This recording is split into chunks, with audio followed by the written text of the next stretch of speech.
These recordings are ending at the worst times. I consider cliffhangers. I'm at a loss for words, as Olivia lowers. Crap, she asked. I shook my head. No, Olivia, it's perfect. I tilt my head. I guess you're planning to give it to NASA? Again, that's stage directions. We don't need that. Yeah, Olivia admits, but is that weird to do? What's so weird about it? You've drawn NASA, and it had shown it's in before. Yeah, like what makes this special? Did you pee on it? Yeah, but for like laughs and stuff. Olivia responds before peering down the painting. This is different. If you were a good writer, you'd include that Olivia is talking quieter or feels... Because this takes the wind out of her sail and Olivia's next Nasser drawing, but it's just my Pia... Replace the guts with Nasser. Your boyfriend is not a fat rat, Olivia. Dream on! I think something that's well worth pointing out, and no one talks about this, rats live like a year or two. So Guts is dead by the time, anything of interest happens, which is so sad to think about. Like, she has Guts for like as long as she has, Wait, how the fuck did she take that rat to school like enough times that she has like a pattern of like once a month or semester or whatever it was? The hell are you up to?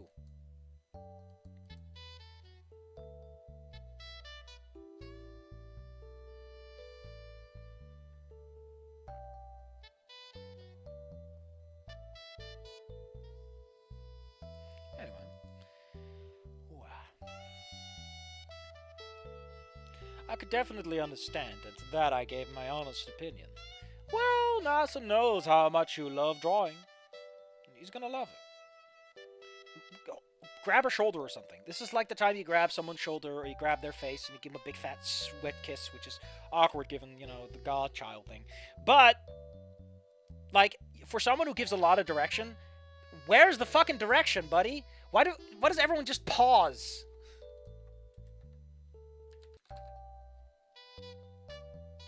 28 times. 36 times. 25 times. Use some different words, man.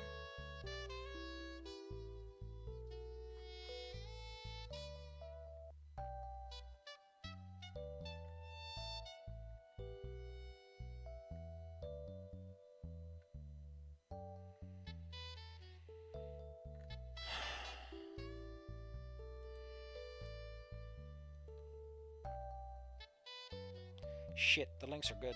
Apparently. I can make my boyfriend fat.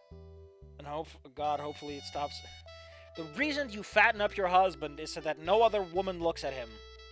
If crappy, just horrible, mean-spirited white woman rules have taught me anything. Because apparently there is no greater misogynist than a white woman with a husband. Jesus.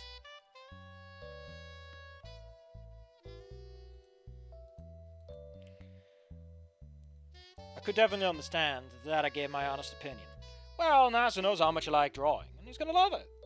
I didn't even add I might be wrong or anything of the like. I was just, shut the fuck up! Fuck you! Shut up! Stop that! Fuck! Olivia pauses for a moment before slowly nodding. Alright. She rolled it back up. On the last day. You should probably do it when you know he's still around, because you might miss him. A silver eyes narrowed in determination. I'll give it to him. I don't get it. It's like you include good directions, but you keep adding new lines for no good reason. Like, you include these stage directions, but not here. It's so weird. It's so inconsistent. In a very weird way. Is it for emphasis? I guess it's for emphasis, but it's hard to tell when everything gets a new line anyway. And of course, tomorrow that day... That's such a weird way of phrasing that. And of course, tomorrow was that day. The festivities before the meteor ball were insane. Nothing that I'd really expected. Food stands manned by teachers, students, and even parents were set up around the field. Food stands. Ugh. I thought food stands as in the food is standing. The food is standing here. We need a new song, by the way. We're in a more upbeat environment. So let's go for rocking it.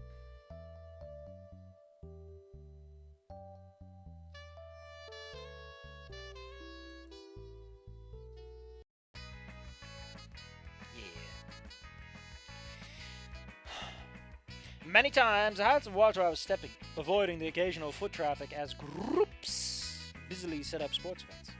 I encountered Jeremy before finding anyone else, deciding to hang out with the Gigantosaur as we walked around and inspecting the area. I know many are involved with sports events, but what's the history behind it? Jeremy turned his head to me. Well, we're celebrating. What was his voice again? I fucking forgot. Well, it is to celebrate here. Well, it's to celebrate the up-and-coming pacing of it. Oh yeah, the world almost exploded. And that's all he remembers. They trained the next generation to swat away the meteor. All I want for Christmas, but it's collective consciousness. What? Huh. I chuckle. That's a good enough explanation. By the way, when's the track event? In like 30 minutes. Jeremy then raises it. Wait, shit, it's in 30 minutes. I gotta get stretching at the gymnasium. He then began jogging. I'll get you later, then. I waved a quick goodbye before looking around, spotting Doe and Warden. The two ordering something from a food stand as I approached, Warden taking notice. Hey, get up. He lifted a bun to his snout, chomping down as he asked while chewing. You try the burgers yet? Not yet. Have you two seen Olivia or Nasa? Doe shook her head. No, we were kind of looking around for them too, she admits, the look of concern on her face. Isn't the track event gonna be soon? Yeah, what could they be? All I want for Christmas is a real Dino GF. I sense the familiar green hair across the crowds, exiting the gymnasium and frantically peering around. Olivia! I call out, waving as I move past Doe and Warden, managing to make my way through the crowds as I approach. The Baryonyx doing the same.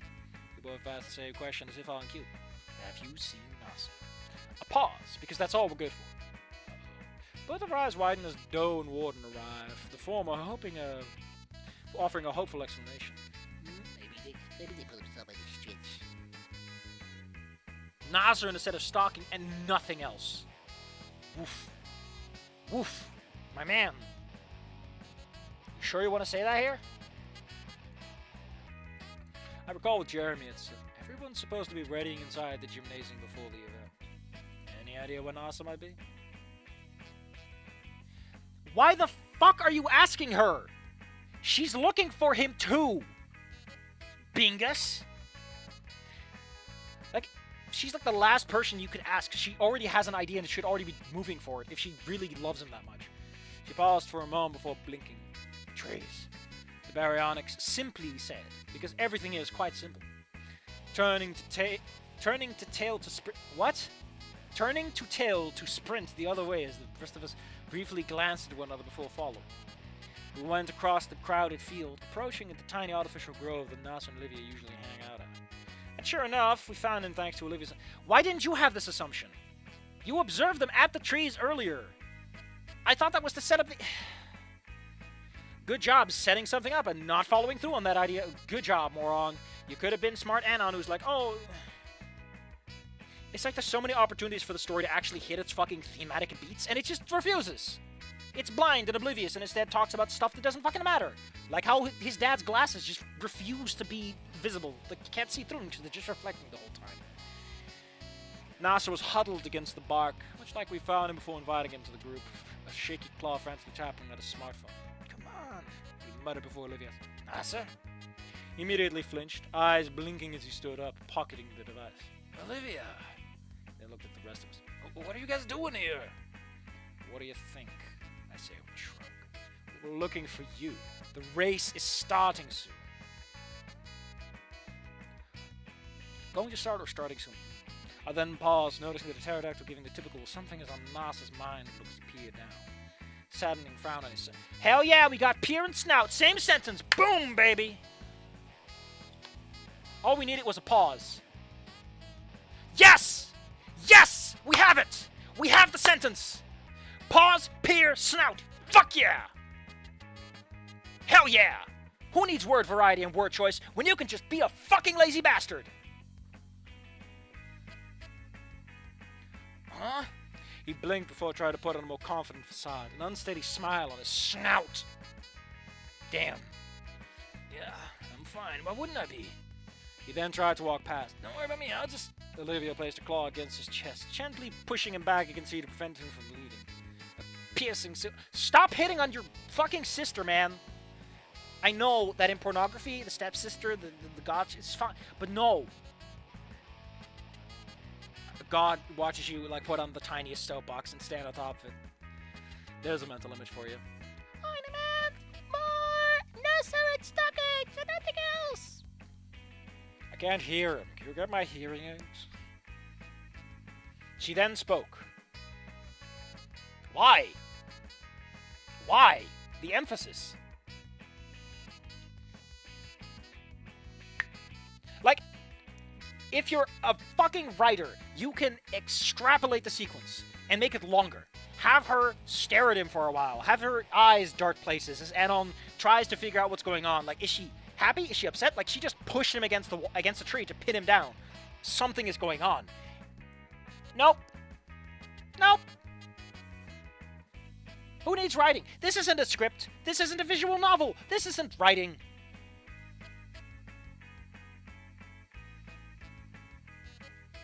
Sir, what's wrong? There was a pause, because everyone fucking pauses all the damn time. They don't take moments. They just pause, like a fucking cassette player. All of us watching his snout. Yes! Come on! Give me peering! All of us watching, threatening to remain shut closed, only for him to relinquish with a heavy sigh. My parents, Nasser admits. Oh shit, it's a tense moment. Is it? They said they were gonna be here, but he shook his head. I can't find them. I can't find them anywhere. Now, whenever I try to call them, my phone just doesn't connect. Oh, that sucks. Maybe they're stuck in traffic. Warden offered. Yeah, and the reception on the road here is usually bad. The pornography writes itself. I want you to take that sentence back.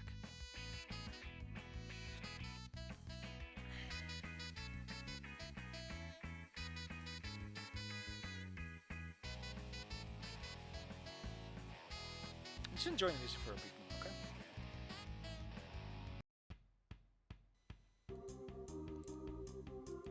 That's a bit better for this. However, NASA didn't seem too cheered up, giving that frowning look as he peered. It's also just, he peered out onto the field. There's just so many people. What if he placed a claw over his snout. Oh, Jesus, what if I trip, screw up, or embarrass myself? He then came to the most obscene conclusion as he peered away. Fuck yeah! The writing is decaying in front of our very eyes. Please, if God exists, this story turns into a hilarious self-reflection on how shit this is. Maybe that's why my parents didn't show up. I like how he... The event hasn't even started, Nasser. Also, I would have preferred we had some of this insecurity earlier to, like, I don't know, set this up. You know? Like writing does?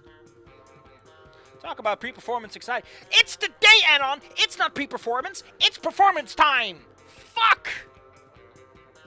Luckily, that seemed to disappear upon Olivia thumping her resting claw against his chest, grabbing his attention. Olivia. He looked up at her. You'll be fine.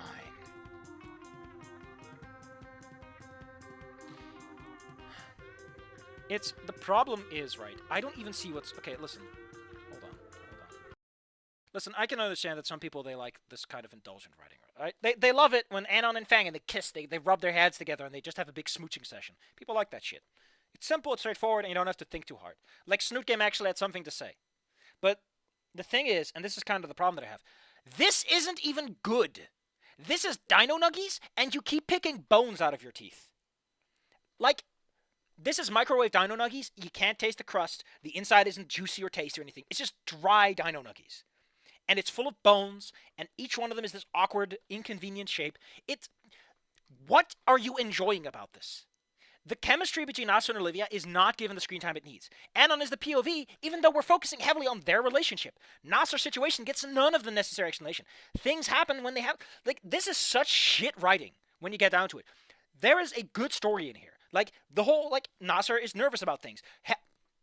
Hey, how about we use Nasser is nervous for the performance, for having to do well at the running, and Olivia thinks that means he likes her or something. I don't know, but no, the writer didn't think about any of this, and because they never thought of it, and they don't editorialize their own fucking work, and they don't fucking care, they didn't consider integrating that plot point into the greater whole. There is no theme, there is no plot, there are no characters. There is only the train of thought of the writer. And as a result, there are only 3 words this motherfucker knows. There are 3 fucking verbs he knows, and because it's all train of thought, and none of it is editorialized, and none of it is read, and none of it is given any fucking attention, it's always the same.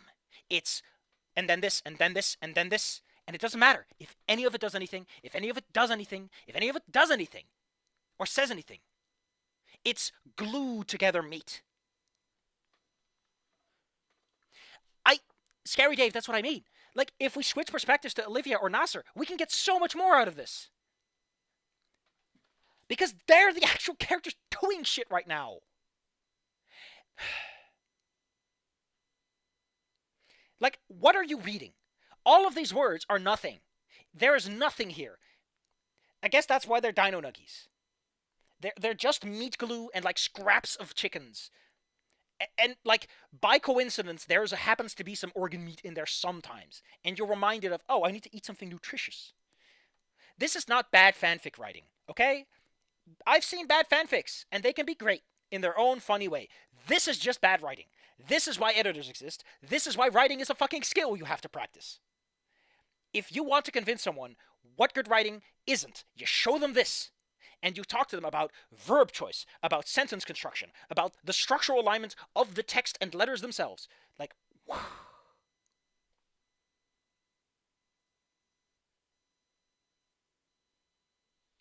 None in the chambers? Okay, hold the phone. Hold the phone. None in the chambers is worse.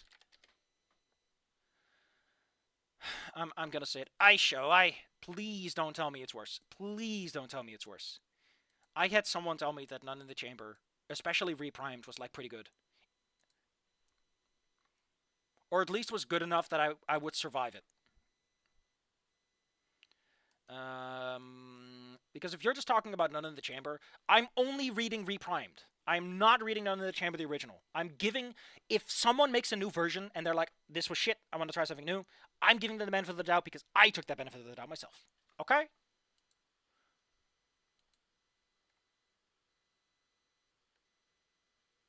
The hell was this?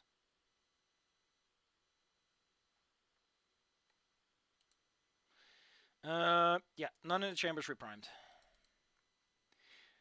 I forgot that thing is fucking it's almost 500,000 words. Oh.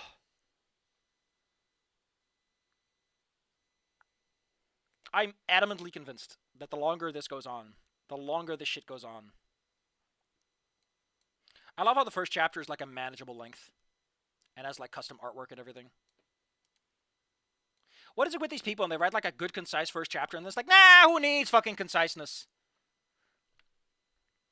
Although, I will give this guy 2 things. 1, he actually gets rid of the white spaces. 2, he does have some shit formatting. There's a lot of, like, non-long sentences. Like, Jesus, man, have some confidence in this shit. But, there's one thing I think it has going for it. The premise isn't fucking stupid. Okay?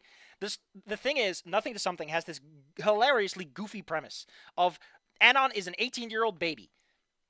And that means that you kind of have, like, the whole emotional core of everything is kind of, you know, what it is. I like to think that reprimed None in the Chamber at least has the benefit of, like, the premise forces something to happen. The problem with Nothing to Something is that it has no core premise that forces it to do anything. Anon is not required to entertain anything. There's nothing tying Anon to anything. But in None in the Chamber, the inherent premise of, like, you know, Fang doesn't kill herself immediately gives us a thing that has to be dealt with. If this drags on and it doesn't do anything with that, that is something else. But I looked at this a little bit, and I was like, this doesn't look too bad. Admittedly, I did the same with None in the Chamber reprimed. So I might just be shit at sniffing out garbage. I might just lack the capacity to sniff out a hot dog turd when I stumble across one with my little feeties. God damn it. Why did you put it like little feeties? You know, Senator, if... I think I'm gonna move up None in the Chamber reprimed. I think I'm gonna move it up, but I'm gonna put a thing down. If that also turned out to be bad, okay? If None in the Chamber reprimed is hot dog shit, I want you to go through every entry on my current reading list and tell me which ones are actually worth the trouble.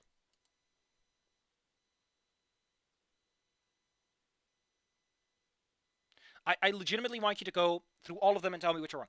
If I read None in the Chamber reprimed, then it's fine. Then it's fine. We're good. I was going to do Inco Noted. I've been sketching out the thumbnail. It's simple stuff. It's just a simple thumbnail. Don't worry about it. But if None in the Chamber reprimed, do I want to start that though? It's half a fucking million. Because fanfic writers don't know what it means to be concise. Which is fine. I'm fine with you not being concise, okay? I'm fine if I'm fine with the idea of you are just incapable of understanding that this scene does not need to be here, or that maybe this could be a bit faster, or you don't have to write everything down. That's fine. My problem with Nothing to Something is that entire scenes, entire situations, entire chapters don't do anything.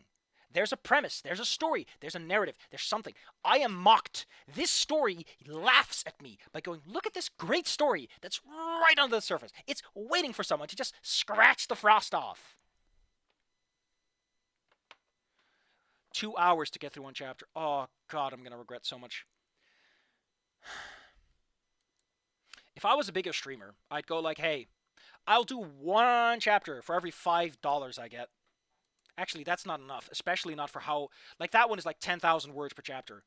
$50 per chapter. $50. You pay the full smack for this one. I'll read your shitty fanfic. I could be reading a good one, but I'll read the shitty one for $50 per chapter. I just want to go and write my own stuff. I think I'm going to go take a break. I need to go to the bathroom for one, and two, I think you guys deserve to catch up a little bit.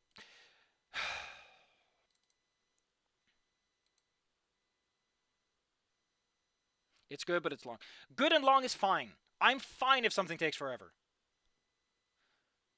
And then we're gonna do one more recording session. Then we're gonna look at Dave's links. But I gotta go to the bathroom. And to be honest, I feel like I've recovered and I'm stronger and I can handle this a bit better. But damn, man, this fucking fic has hands in terms of being hot garbage. It's got hands for being hot garbage. I'm given no mercy.